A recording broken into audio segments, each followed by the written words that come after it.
வணக்கம் மக்களே. நிறைய பேர் வந்து இந்த ரைடர் பற்றியான டீட்டெயில்ஸு அண்டு டவுட்ஸ்லாம் வந்து கேட்டிருந்தீங்க. பட் இந்த வீடியோ வந்து நம்ம மேக் பண்ணும்போது நிறைய டவுட்ஸ் நீங்கள் என்னெல்லாம் கேட்டிங்களோ அத்தனையும் வந்து இதில் வந்து நான் வந்து கிளாரிஃபிகேஷன் வந்து பண்ணியிருக்கேன். ஓகேவா? ஸோ ஃபர்ஸ்ட் ஆஃப் ஆல் முதல்ல ஒருத்தர் வந்து கேட்டிருந்தார், வண்டி வந்து நான் வந்து வாங்கிட்டேன், ஆனால் வண்டி வாங்கினதுக்கப்புறம் எப்படி ஓட்டணுங்கிறது தெரில, ஆனால் வண்டி வாங்கினதுக்கப்புறம் தான் ஓட்ட பழகிக்கிட்டேன் அப்படின்னு சொல்லி ஒருத்தர் வந்து கேட்டிருந்தார். முதல்ல ஒன்று புரிஞ்சுக்கோங்க. இந்த ரைடர் பைக்குனாலும் சரி, எந்த பைக்குனாலும் சரி, நீங்கள் அவங்க கொடுத்த அந்த மைலேஜ் இருக்குது பார்த்தீங்களா? ஸோ அந்த மைலேஜ் வந்து நிறைய பேருக்கு கிடைக்கல அப்படின்னு சொல்லியிருந்தாங்க. அதுக்கான மெயின் ரீசன் என்ன அப்படின்னு பார்த்தீங்கன்னா, நீங்கள் ஓட்டுற மெத்தட் தான். ஓட்டுற மெத்தடில் வந்து என்ன இருக்குது அப்படின்னு சொல்லி உங்களுக்கு ஒரு டவுட் வந்து இருக்கலாம். ஒரு பேசிக்கான ஒரு நாலேஜ் மட்டும் நான் கொடுத்துக்கிட்டேன், அதை மட்டும் ஃபாலோ வந்து பண்ணுங்கள். மேக்ஸிமம் வந்து நீங்கள் பிரேக் பிடிக்கும்போது வந்து கிளர்ச்சி இருக்குது பார்த்தீங்களா, கிளர்ச்சி வந்து பிடிக்காதீங்க. ஏன் அப்படின்னு பார்த்தீங்கன்னா, கிளர்ச்சை பிடிக்கிறதுனால உங்களுக்கு என்ன ஆகும்னா மைலேஜ் வந்து ட்ராப் ஆகும். அதாவது நிறைய பெட்ரோல் இருக்குது பார்த்தீங்களா, ஸோ நிறைய பெட்ரோல் வந்து அது வந்து கன்சம்ஷன் வந்து பண்ணும். உதாரணத்துக்கு நான் சொல்கிறேன், நீங்கள் பிரேக் பிடிக்கும்போது பிரேக்குக்கும் கீழே இருக்கிற அந்த பிரேக் பேட் இருக்குது பார்த்தீங்களா, ஸோ அந்த பிரேக் பேட் வந்து நீங்கள் பிரேக் பிடிக்கிறதுனால பிடிக்கும். ஆனால் கிளர்ச்சி வந்து எந்த வகையிலையும் வந்து பிரேக்கோட கனெக்ட் கிடையாது. ஸோ அதனால் நீங்கள் பிரேக் பிடிக்கும் போதெல்லாம் நீங்கள் கிளர்ச்சி பிடிக்கணும்னு அவசியமே கிடையாது. உங்களுக்கு வந்து தோணும், இன்ஜின் வந்து முட்டும். நீங்கள் பிரேக் அதாவது ஒரு ஸ்பீட் பிரேக்கர் வந்து அவ்வளோ தூரத்தில் வருது அப்படின்னா, அந்த இடத்துல வர்ற வரைக்கும் நீங்கள் வந்து பிரேக்கை வந்து அழுத்திக்கிட்டே போகலாம். பக்கத்தில் போன பிறகு நீங்கள் கீரை வந்து டவுன் பண்ணணும். ஸோ அதனால் வந்து கீரை டவுன் பண்ணும்போது நீங்கள் வந்து கிளட்சை பிடிச்சி டவுன் பண்ணிக்கலாம். உங்களுக்கே தோணும், சிட்டிக்குள்ளெலாம் வந்து நீங்கள் கம்மியான 2 கீரில் போட்டு நீங்கள் மூவ் பண்ணும்போது ஒரு மாதிரி ஸ்ட்ரகிள் ஆகும், இன்ஜின் வந்து முட்டும். இன்ஜின் முட்டும்போது நீங்கள் வந்து கிளட்சை பிடிக்கணும். அது வந்து பிரேக் பிடிக்கணும் அப்படிங்கிறதுக்காண்டி கிடையாது.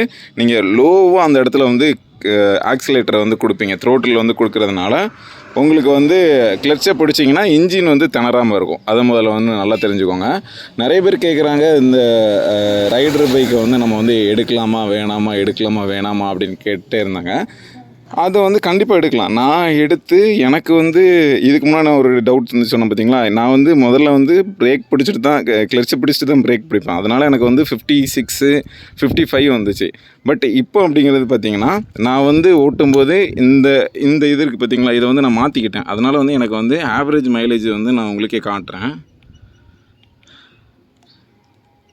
இருக்கிற பெட்ரோலுக்கு 166 போட்டிருக்கோம், 63 கிட்டத்தட்ட. இது வந்து 64 இருந்துச்சு. நான் ஊடையில் வந்து அதிகமாக வந்து இந்த பவர் மூட்லாம் இருக்குது பார்த்தீங்களா, ஸோ அந்த பவர் மூடில் வந்து போட்டு ஓட்டுறதுனால எனக்கு வந்து 63 வந்து கொடுத்துருக்கு. இல்லைனா 64 வரைக்கும் கிடச்சிது. இது வந்து நானே வந்து ஷோரூமில் சொல்லும்போது அவங்களுக்கே ஆச்சரியம், இன்னும் இவ்வளோ கொடுக்கா அப்படின்னு சொல்லிட்டு. அந்த ஓட்டுற மெத்தடு வந்து நமக்கு இவ்வளோத்துக்கு வந்து கொடுக்கு அப்படிங்கிறத வந்து ஆச்சரியம்தான்.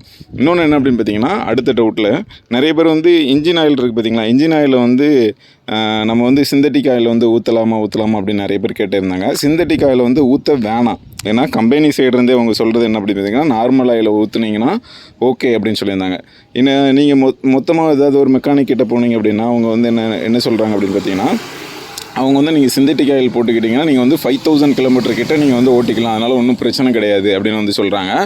மேக்ஸிமம் வந்து 5000 கிலோமீட்டர் வரைக்கும் நீங்கள் வந்து சிந்தட்டிக் ஆயில் போட்டு ஓட்டுறது கிடையாது. ஒரு 500 கிலோமீட்டருக்கு முன்னாடியே 1000 கிலோமீட்டருக்கு முன்னாடியே போய் நீங்கள் வந்து மாற்றினீங்கன்னா தான் அது நல்லாயிருக்கும். நீங்கள் 5000 கிலோமீட்டர் கிட்ட ஓட்டிக்கலாம், பட் நீங்கள் ஒரு 1000 கிலோமீட்டருக்கு முன்னாடி மாற்றிக்கலாம் அப்படிங்கிறது ஒரு பெஸ்ட்டு. இன்னொன்று என்ன அப்படின்னு பார்த்தீங்கன்னா, இந்த வண்டிக்கு கம்பெனியிலேருந்து அவங்க சஜஷன் பண்ணுறது அப்படின்னு பார்த்தீங்கன்னா நார்மல் ஆயில் தான். நீங்கள் சிந்தட்டிக் ஆயில் போடணும் அப்படிங்கிறது அவசியமே கிடையாது.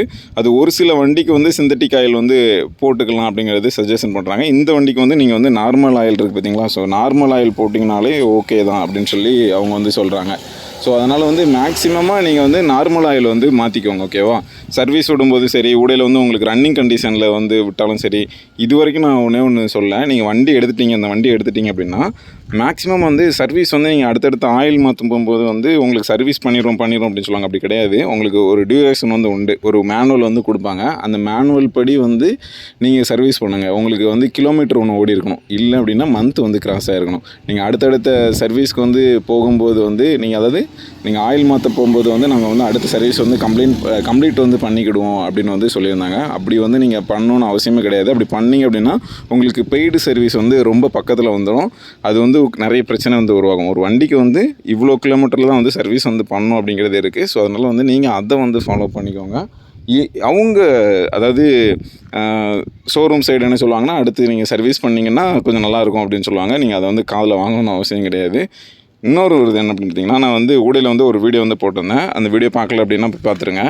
அதாவது வண்டி வாங்கின ஒரு நாள் வந்து நான் 2 நாள் வண்டியை வந்து ஆஃப் பண்ணி போட்டிருந்தேன். அதாவது எடுக்கல, ஊருக்கு போயிட்டேன். அதை வந்து வண்டி வந்து ஸ்டார்ட் பண்ணாதனால வண்டி வந்து பேட்ரி வந்து டவுன் ஆகி முடிஞ்சிருச்சு.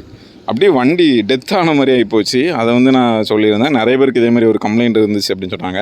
இந்த வண்டி நீங்கள் எவ்வளோத்துக்கு ஓட்டிக்கிட்டே இருக்கீங்களோ அவ்வளோத்துக்கு உங்களுக்கு பேட்டரியில் வந்து சார்ஜ் இருக்கும். ரீசன் என்னென்னா, ரன்னிங்லேயே இந்த வண்டி வந்து சார்ஜ் வந்து ஏறும். இப்போ வர்ற வண்டி, அதாவது அந்த சென்சார் வண்டி ஃபுல்லாமே வந்து நீங்கள் ரன்னிங் எவ்வளோத்துக்கு ஓட்டுறீங்களோ அவ்வளோ தூரத்தில் வந்து உங்களுக்கு அந்த சார்ஜ் வந்து ஏறிக்கிட்டே இருக்கும். மேக்ஸிமம் வந்து நீங்கள் வந்து 500 கிலோமீட்டருக்கு வந்து செயின் இருக்குது பார்த்தீங்களா, இந்த செயினை வந்து நீங்கள் வந்து க்ளீன் பண்ணிட்டே இருங்க. ஏன்னா செயினை வந்து நீங்கள் க்ளீன் பண்ணிங்கன்னா தான் உங்களுக்கு வந்து இந்த ரஸ்ட் ஆகாமல் இருக்கும். வண்டி வந்து உங்களுக்கு பெர்ஃபார்மன்ஸ் வந்து கொஞ்சம் பெஸ்ட்டாக வந்து கொடுக்கும். அது ஒன்று முதல்ல நல்லா தெரிஞ்சுக்கோங்க. நீங்களே வந்து கடையில் போயிட்டு வந்து லூப்ரிகேட் பண்ணணும் அவசியமே கிடையாது. நீங்கள் வந்து ஒரு எப்படியுமே ஒரு 500 ரூபா கிட்ட வரும் நீங்கள் கிட்டோட சேர்த்து. அதனால் நீங்கள் வந்து கம்மியான ப்ரைஸில் நீங்கள் இருக்கிற ப்ரெஷ்ஷை வச்சு, அதாவது பல் விளக்குற ப்ரெஷ்ஷை வச்சு நீங்கள் க்ளீன் பண்ணிக்கலாம். லூப்ரிகேட் மட்டும் நீங்கள் வந்து இந்த மோட்டரில் போட்டிங்க அப்படின்னா இது செம்மையாக இருக்கும். அது ஒன்று. இன்னொன்று என்ன அப்படின்னு பார்த்தீங்கன்னா, வண்டி வந்து பிளாக் கலர் எடுத்திங்கன்னா மெயின்டெனன்ஸ் இருக்குது பார்த்தீங்களா, மெயின்டெனன்ஸ் கொஞ்சம் எக்ஸ்ட்ரா இருக்கிற மாதிரி இருக்கும். ஏன்னா வந்து நீங்கள் வந்து சர்வீஸ் பண்ணிட்டே இருக்கணும். ஒரு 2 வீக்ஸ்க்கு ஒன்ஸ் வந்து நீங்கள் சர்வீஸ் பண்ணிட்டே இருக்கிற மாதிரி இருக்கும். அதாவது வாட்டர் சர்வீஸ். நீங்கள் அதனால் வாட்டர் வாஷ் வந்து பண்ணுறது வந்து ஒரு பெஸ்ட்டாக இருக்கும். வண்டி லுக்காக இருக்கும். இப்போயும் உங்களுக்கு வண்டி பக்காவாக இருந்த மாதிரி தான் இருக்கும். ஏன்னா வந்து நானே ஓனாகவே வந்து சரி வாட்டர் வாஷ் வந்து பண்ணிவிடுவேன். நீங்கள் கடையில் விட்டிங்க அப்படின்னா ஒரு சின்ன சின்ன டஸ்ட் இல்லாமல் கொண்டு வந்து அவங்க வந்து எடுத்து கொடுப்பாங்க. நம்ம பண்ணுறதுல வந்து ஒரு சின்ன சின்ன ஃபால்ட் இருக்கும். ஏன்னா நம்மகிட்ட வந்து ஸ்ப்ரேயர் இருக்காது பார்த்தீங்களா. ஸோ அதனால் வந்து வாட்டர் வாஷ் வந்து பெஸ்ட்டாக வந்து நீங்கள் கடையில் கொடுத்தீங்கன்னா இருக்கும். மேக்ஸிமம் மந்த்லி ஒன்று வந்து நீங்கள் கடையில் வந்து கொடுங்க. மற்றபடி வந்து இன்னொரு டைம் வந்து நீங்களே வந்து வாஷ் பண்ணிக்கிறது வந்து பெஸ்ட்டு. இன்னொன்று என்ன அப்படின்னா, நிறைய பேர் கேட்டது வந்து அந்த சீட் கவருக்குலாம் வந்து காசு கேட்காங்க. சீட் கவருக்குலாம் காசு கேட்குறாங்க அப்படின்னா கேட்குறாங்க.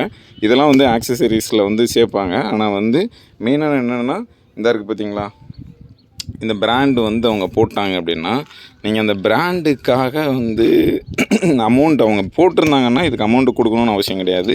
பிராண்டு போடாமல் கொடுத்தாங்கன்னா நீங்கள் வந்து அமௌண்ட் வந்து கொடுத்தாகணும். இது ஒன்று முதல்ல வந்து நல்லா ஞாபகம் வச்சுக்கோங்க. ஏன்னா வந்து நீங்கள் காசு கொடுத்து அவங்களுடைய பிராண்டை வந்து டெவலப் பண்ணணுன்னு அவசியமே கிடையாது. இது ஒரு ரூல் வந்து இருக்குது. ஓகேவா.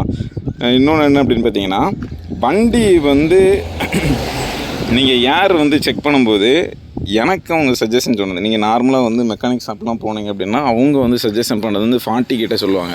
நீங்கள் 40 வைக்க வேணாம். இந்த ஏர் வந்து ஃபிக்ஸ் பண்ணும்போது ஃப்ரண்ட் வீலுக்கு வந்து நீங்கள் சிங்கிளாக போகிறீங்கன்னா 27, நீங்கள் டபுள்ஸ் போகிறீங்கன்னா 29. அதே இது வந்து பேக் வீல் இருக்குது பார்த்தீங்களா, பேக் வீலில் வந்து நீங்கள் 33 சிங்கிளாக போகும்போது, டபுளாக போகும்போது வந்து 36 எவ்வளோத்துக்கு கொடுக்கணும். ஓகேவா. அதை மட்டும் ஞாபகத்தில் வச்சுக்கோங்க. இந்த வண்டி வந்து நீங்கள் வாங்கலாமா அப்படின்னு கேட்டிங்கன்னா கண்டிப்பான முறையில் வாங்கலாம். வேறு லெவலில் இருக்குது. வண்டி பிக்கப்பு சூப்பராக இருக்குது. இந்த பவர் மோட்லாம் போட்டிங்கன்னா கிட்டத்தட்ட 100 கிட்ட போகலாம். ஆனால் நம்ம 100 கிட்ட போய் நம்ம மைலேஜ் வந்து எதிர்பார்க்க முடியாது. அதில் வந்து நீங்கள் வந்து பவர் மோடு தான் போட்டு ஓட்ட வேண்டியிருக்கும். எக்கோ மோடில் போட்டிங்க அப்படின்னா நீங்கள் வந்து வண்டியை வந்து முதல்ல வந்து டியூன் பண்ணணும். எப்படின்னா இவ்வளோ கிலோமீட்டர் கிடைக்கிற மாதிரியாகவும் இவ்வளோ ஃபாஸ்ட் போகிற மாதிரியாகவும் நீங்கள் வந்து டியூன் பண்ணணும். அதை வந்து பண்ணிக்கோங்க. சூப்பராக இருக்கும். இந்த வண்டி வந்து இதை பற்றியான டவுட் இன்னும் எவ்வளோ இருக்கோ அது ஃபுல்லாத்தையுமே வந்து நீங்கள் வந்து கமெண்ட் வந்து போடுங்க. நான் இதை பற்றியான டீட்டெயில்ஸ் வந்து நான் உங்களுக்கு வந்து கொடுக்குறேன். ஓகேவா. மறக்காமல் நம்மளுடைய பார்ஸ் அண்ட் ரைடர் வந்து சப்ஸ்கிரைப் பண்ணிக்கோங்க. Bars and rider. ஓகேவா. பார்ஸ் அண்ட் ரைடரை சப்ஸ்கிரைப் பண்ணுங்கள். இன்னும் என்ன டவுட்லாம் இருக்கோ இந்த வீடியோ கீழே கமெண்ட் பண்ணுங்கள். நான் அதை வந்து உங்களுக்கு கிளியர் வந்து பண்ணுறேன். ஓகேவா. ஸோ நிறைய பேத்துக்கு நிறைய வீடியோ வந்துக்கிட்டே இருக்குது ரைடரை பற்றியான டீட்டெயில்ஸு. அது மட்டும் இல்லாமல் வண்டியோடைய பெர்ஃபார்மன்ஸ் வந்து இன்னும் கொஞ்சம் டெவலப் பண்ணிவிட்டு உங்களுக்கு வந்து நான் சொல்கிறேன். கிட்டத்தட்ட நானே வந்து 6,000 கிட்டத்தட்ட 7,000 கிலோமீட்டர் வந்து கிராஸ் பண்ண போகுது. ஸோ அதனால் வந்து நீங்கள் அந்த வண்டி எடுக்கலாமான்னா கண்டிப்பாக முறையில் எடுக்கலாம். ஆனால் எடுக்கும்போது இந்த பேட்ரி மட்டும் ஒரு டைம் செக் பண்ணிக்கிட்டு சொல்லுங்கள். ஓகேவா. ஸோ வேறு ஏதாவது டவுட் இருந்துச்சுன்னா சொல்லுங்கள். இன்னும் வர விளாக்ஸில் வந்து நம்ம வந்து கண்டினியூ பண்ணுவோம். ஓகேவா. ஸோ நன்றி, வணக்கம், டாட்டா, பை பை.